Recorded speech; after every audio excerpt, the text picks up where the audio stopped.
तो hello guys, welcome back to my channel Ayush creative channel को आपण मानक स्वागत करछि मु आयुष। तो समस्ते केमती अछंती, आशा करछि समस्ते भल अछिवे।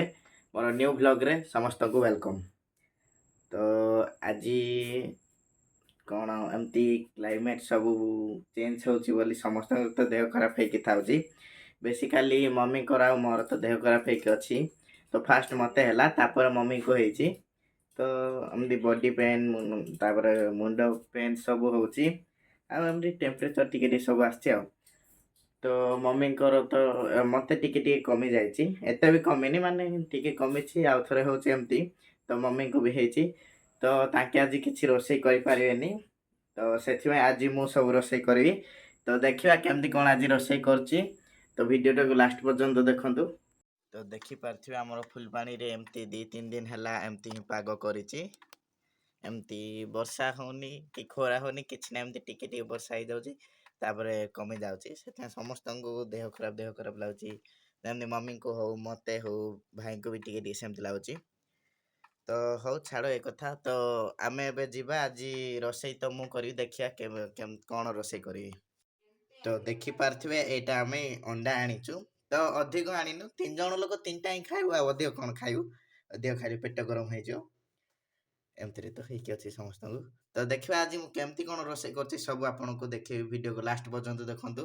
ତ ଫାଷ୍ଟ ଏବେ ଆମେ ଅଣ୍ଡାକୁ ଆଉ ଆଳୁକୁ ସିଝେଇଦେବା। ତ ଏବେ ପିଆଜ କାଟିବା ପାଇଁ ମମିକୁ ଟିକେ ଦେଇଯିବା। କ'ଣ ସବୁ କାମ ମୁଁ କଲେ ହିଁ ହେବ ନା କ'ଣ, ସବୁ ଟିକେ ମିଳିମିଶିକି ସବୁ କରିବା ନା। ମୋ ମମିଙ୍କର ଦେହ ଖରାପ, ମୋର ବି ଦେହ ଖରାପ, ତ ମିଳିମିଶିକି ଆମେ କାମଟା କରିବା, ପୁରା ମସ୍ତରେ କାମଟା ସରିବ। କ'ଣ ପଟା ଟିକେ ରୁହ। तो एटा होचे हमर देसी जोगाड़टा देखि पारथे। तो आमर गोटे पनीकी थिला, सेटा भांगी जाइछि। तो सेथिमे तळटा को आमे भलो भाबरे धोई देकी प्याज काटी आमे पटा कर देइछु आ। तो एबे आमे पानी रे आलू आ अंडा पके दवा। तो आलू को मु चोपा छड़ेनी। तो सिझी गला पर आराम से छड़े हे जो। तो सेथि हम एबे चोपाटा छड़ेनी। तापरे एबे आउ अंडा पके दवा। अंडा पड़ीगला। तो आम ठंडा पानी रे ही अंडा पकेवा, कहीं ठंडा पानी रे अंडा पकेले तो फाटिबनी। माने गरम है कि पानी जदि थिबो, तापर फास्ट आम गैस ऑन करके पानी गरम करके अंडा पकेल तो अंडाटा फाटी जो। तो यहाँ मो मम्मी कठू शिखी। तो आज गोटे न्यू ट्रिक आम आज अप्लाई करछु अंडा तरकारी रे। तो आम गरम पानी कर देइछु। तो बहुत गरम पानी बनैथिलु, मु टिके अधा पीबी आ अधा गिनारे काढ़ी देइछु। तो सेठी आमे मसला गुंड जतकी सब पड़ियो, तो सुखिला मसला गुंड सब एठी मिसैके आमे आज तरकारी रे पकेया, देखिया केमती कोन लागियो। तो चलंतु पकेया। तो हळदी टिके पकेदा आ सुखिला लंका गुंड। तो आमे कंचा लंका गुंड पके परथानु, किंतु टिके हमको सेटा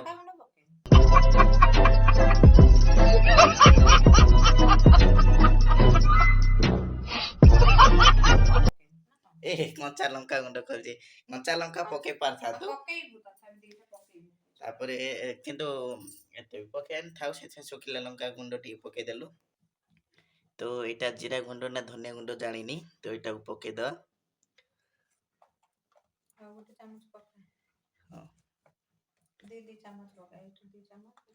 एटा भी जीरा ना धनिया, एटा भी जानी, एटा पके दी जा हो सब पके दी था। 2 चामच पके दा सब। मम्मी तो कहले अंडा मोर पाखापाखि सिझी आसिलानी। 50% सिझी आ 50% सिझीबार अच्छी। तापर सिझी सारे पर यहाँ तैयारी करवा। तो अंडा आमर सिझी जाइए, किंतु आलूटा सिझीनी। तो आग ए आम अंडा को छड़ेबा चोपा। तापर देखा आलू जिते सिझिले भी सेटा काटिदेवा, सिझिला बनैला बेले सिझीज। तो भात पानी गरम हो गला। तो भात एबे आम चाउल पकेदेवा। तो पानी गरम होता है, आम चाउल पकेदेलु। तो एबे आम अंडा जो सिझाइला सेटार चोपा छड़ेबा। तो अंडा छड़ा आलू छड़ा मोर सब रेडी हो गला। तो आम सरस तेल आज रोषेईटा करिया। तो तेल टिके पकेदेवा, देखुन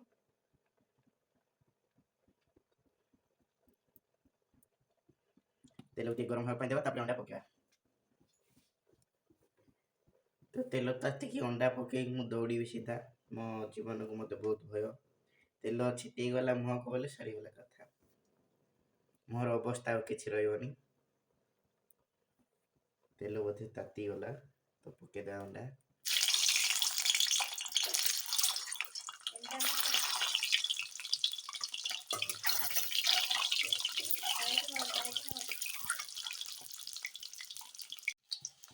तो देखी पारे अंडा आमर हो आसला तो ब्राउन कलर हो गलानी तो यहाँ को आम काढ़ीदे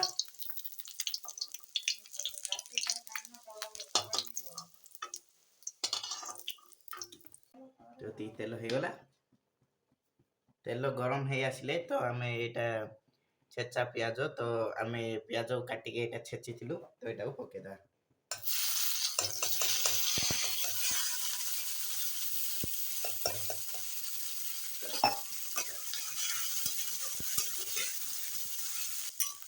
भल से सिझापी तो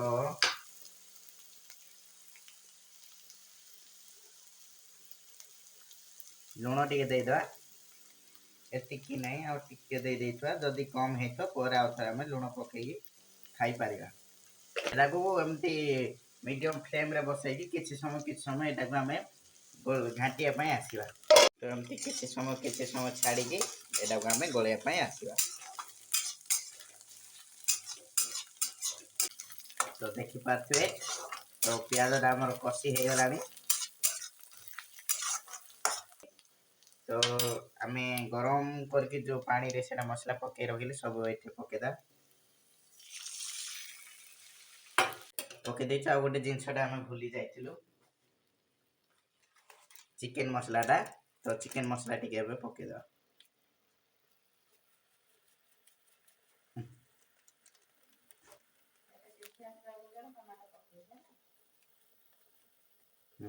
हो तो एमती आम यहाँ को फुटिया छाड़ीदा मसला कषि हो तो आज प्योर देसी स्टाइल रे आज अंडा तरकारी तैयारी करुच्ची एमती कषि है समय आम टमाटो को कंचा लंका टे पकेदा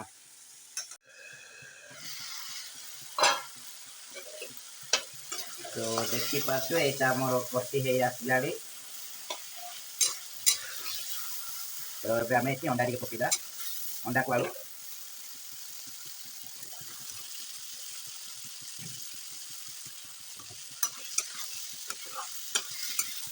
तो यहाँ के समय आम कषा तो यहाँ मसला भलसे अंडा सब मिसी गला आम ये पानी पकेवा तो देखी पारे अंडा आमर मसला आलू सब पूरा भल भाव मिसी जाइए तो अब आम पानीटा पकेदा तार फुटिया दबा तो अब आम पानी पकई देचु तो आमर तो झोल झोलिया ही माने एमती तरकारी भाया हम एमती अंडा आलू कषा खाली हेनी तो डाली बनाईनी से तो देखी पारे भाई एवं आम सूप आनी देइछंती तो तांके ट्यूशन कर तो पेमेंट पाई खुशी आनी देइछंती आमती भी आमर देह खराब तो तांके देह को भल हो भी आनी छे तो यहाँ मम्मी को देवा टी आम नियो मम्मी तो मम्मी भी औषध भी आनी देइछंती मेडिसिन तो यहाँ मम्मी तो यहाँ देखिए एवं मु पीवी टे केमती कौन लगुच देह खराब है तो मो मुह पूरा सुखी जाइए तो पीवा टे मस्त अच्छे टिके गरम थे भल ही था मम्मी को भाई खाऊपर मुझे खाइबी तो मत भोक नहीं मुझे सूपी दी तो मम्मी ए खाऊँ तो मम्मी खाइल केमती कौन लगुच मम्मी तो मुह सुखी जाकर भी देह खराब है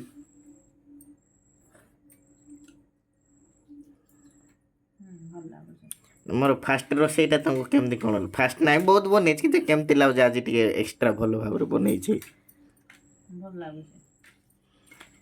एमती नॉर्मल नॉर्मल नहीं बहुत भल अछि अच्छा टिके स्लाइड खाली लूण टिके कमी जाय सेटा मु कहिछि कम पकेछि अधिक चलिबो बोली तो एठे भाई खाउछन्ती भाई को स्टाइल एमती एका तो भाई केमती कोन लागुछि तो ଏବେ ଭାଇ ଭଲସେ କହିବେ ଭାଇ କୁହ ଏବେ। ଭଲ ଲାଗୁଛି ଖାଲି ଲୁଣ ଟିକେ କମ ଭଲ ହେଇଛି ଆଉ ଟିକେ ହେଇପାରିଥାନ୍ତା।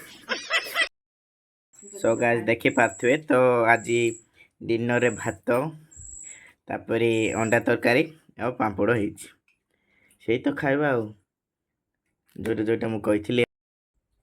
ସୋ ଗାଇସ୍ ଏବେ ଦେଖିବେ ମୁଁ ଏବେ ଟେଷ୍ଟ କରିବି କେମିତି କ'ଣ ରୋଷେଇ କରୁଛି ମୁଁ ନିଜେ।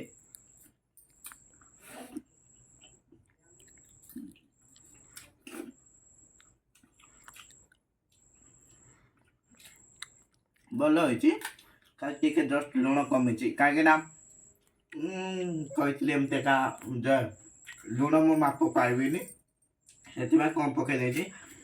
ଆମେ ଟିକେ ଅଧିକ ଲୁଣ ଖାଉନା ସେଥିପାଇଁ ପକାଇଲୁ ଅନ୍ୟମାନେ ଯେଉଁମାନେ କମ୍ ଲୁଣ ଖାଆନ୍ତି ସେମାନଙ୍କ ପାଇଁ ଠିକ୍ ଅଛି। ସୋ ଗାଇଜ୍ ଆପଣମାନେ ତ ଦେଖିଲେ ଆଜି କେମିତି କ'ଣ ମୁଁ ମାନେ ଦେଶୀ ଷ୍ଟାଇଲ୍ରେ ଅଣ୍ଡାଟା ରୋଷେଇ କଲି। ତ ଦେଖି ମମିଙ୍କୁ ତ ଭାଇଙ୍କୁ ତ ସମସ୍ତଙ୍କୁ ଭଲ ଲାଗିଲା ମୋତେ ବି ଟିକେ ଭଲ ଲାଗିଲା ଖାଲି ଟିକେ ଲୁଣ କମ୍ ଥିଲା। ତ ଏଇଠି ଆମେ ବ୍ଲଗ୍ଟାକୁ ଏଣ୍ଡ କରିବା। ଯଦି ମୋ ଭିଡ଼ିଓଟି ଆପଣଙ୍କୁ ଭଲ ଲାଗେ ତ ଲାଇକ୍ କରନ୍ତୁ, ସେୟାର କରନ୍ତୁ, ସବସ୍କ୍ରାଇବ୍ କରନ୍ତୁ। ରହୁଛି ନମସ୍କାର।